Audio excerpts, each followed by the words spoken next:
कामुक महिलाओं के होते हैं ये लक्षण। चाणक्य ने बहुत साफ साफ बताया है कि कैसे किसी महिला के कामुक स्वभाव को पहचाना जा सकता है। उन्होंने 9 ऐसे लक्षण गिनाए हैं जो अगर किसी महिला में दिखें तो समझ लीजिए कि उसका झुकाव, उसकी सोच, उसकी इच्छाएं किस दिशा में है। और ध्यान रखिए, यह जानकारी कोई अश्लीलता नहीं है, बल्कि यह एक चेतावनी है, एक गाइड है, ताकि आप सही निर्णय ले सकें। क्योंकि दोस्तों, रिश्ते अगर सोच समझकर बनाए जाएं तो जीवन में सुख ही सुख रहता है, लेकिन अगर आंख बंद करके सिर्फ शरीर और आकर्षण के आधार पर रिश्ते बने तो वो कब आपको डुबा दें आपको खुद पता नहीं चलेगा। तो चलिए दोस्तों, अब सीधे बात करते हैं उन 9 खास लक्षणों की जिन्हें चाणक्य ने खुद लिखा है अपने ग्रंथों में, और जिनसे आप समझ सकते हैं कौन सी स्त्री वास्तव में अपने अंदर तीव्र कामुक इच्छाएं रखती है। पहला लक्षण, बार बार बालों को संवारना और आईने में देखना। चाणक्य कहते हैं, जो स्त्री हर थोड़ी देर में अपने बालों को बार बार छूती है, उन्हें संवारती है, आईने में बार बार खुद को देखती है, वो संकेत है कि उसका मन स्थिर नहीं है।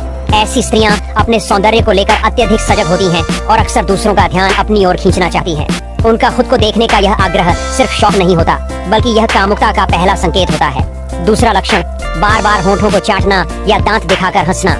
अगर कोई स्त्री बार बार अपने होंठों को जीभ से छूती है, होंठों को दबाती है या हंसते समय बार बार दांत दिखाती है, तो चाणक्य के अनुसार यह एक गुप्त संकेत है कि वह दूसरों को आकर्षित करने की कोशिश कर रही है। कई बार ये हाव भाव शरीर की भाषा से ज्यादा बोलते हैं। ऐसा व्यवहार स्त्री की इच्छाओं का इशारा होता है। तीसरा लक्षण, आंखों से ज्यादा संवाद करना। अगर कोई स्त्री बार बार आंखों से इशारे करती है, नजरें टकराने देती है और फिर शर्माकर मुस्कुराती है, तो ये भी एक बड़ा संकेत है कि वो सामने वाले से गहरा संवाद करना चाहती है, और वो भी सिर्फ मानसिक नहीं बल्कि शारीरिक भी। चाणक्य कहते हैं कि आंखें कभी झूठ नहीं बोलती। जो स्त्री अपनी आंखों से बात करती है वो अपने मन की बात छुपा नहीं पाती। चौथा लक्षण, बार बार कपड़े बदलना, सजना संवरना। चाणक्य के अनुसार जो स्त्री दिन में कई बार कपड़े बदलती है, हर पल नए नए फैशन की बात करती है, हर चीज में खुद को सबसे आकर्षक दिखाने की कोशिश करती है, वो केवल सुंदर दिखना नहीं चाहती बल्कि दूसरों को अपनी ओर खींचना चाहती है। ये हाव भाव उसकी भीतरी इच्छाओं की ओर इशारा करते हैं। पांचवा लक्षण, हर पुरुष से जल्दी घुल मिल जाना। अगर कोई स्त्री किसी भी पुरुष से बहुत जल्दी फ्रेंडली हो जाती है, उसके बहुत पास बैठती है, शारीरिक दूरी का ध्यान नहीं रखती, तो यह संकेत है कि वह पुरुषों के आकर्षण में जल्दी आती है। ऐसी स्त्री का मन चंचल होता है और उसे सीमाएं पसंद नहीं होती। छठा लक्षण, अकेले में बात करने की आदत रखना। जो स्त्री बार बार कहे कि सबके सामने बात मत करो, फोन पे बात करो या अकेले में मिलो, तो समझ लीजिए कि वह कुछ गहरे इरादे रखती है। उसका यह व्यवहार संकेत देता है कि वो कुछ ऐसा करना चाहती है जो सामाजिक दृष्टि से स्वीकार्य नहीं। चाणक्य कहते हैं, जो स्त्री छिपकर व्यवहार करे वह मन से अशांत होती है।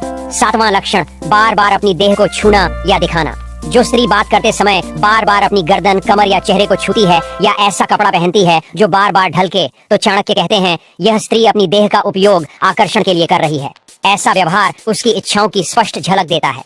आठवां लक्षण, बिना बात के गुस्सा होना फिर अचानक प्यार जताना। अगर कोई स्त्री बात बात पर गुस्सा हो जाए फिर कुछ ही देर में प्यार दिखाने लगे, तो ये मूड स्विंग नहीं बल्कि अंदर की आग का संकेत होता है। ऐसी स्त्री की मानसिक स्थिति स्थिर नहीं होती, और चाणक्य के अनुसार जो स्त्री भावनाओं में इतनी तेजी से बदलती है वह अपने निर्णयों में भी अस्थिर होती है। नौवां लक्षण, रात को जागना, देर तक फोन पर बातें करना। चाणक्य के अनुसार जो स्त्री रात में जागे, अकेले में फोन पर लंबी लंबी बातें करे या फिर देर रात तक सोशल मीडिया पर एक्टिव रहे, तो वह अपने विचारों और इच्छाओं को बाहर निकालने का कोई रास्ता तलाश रही है।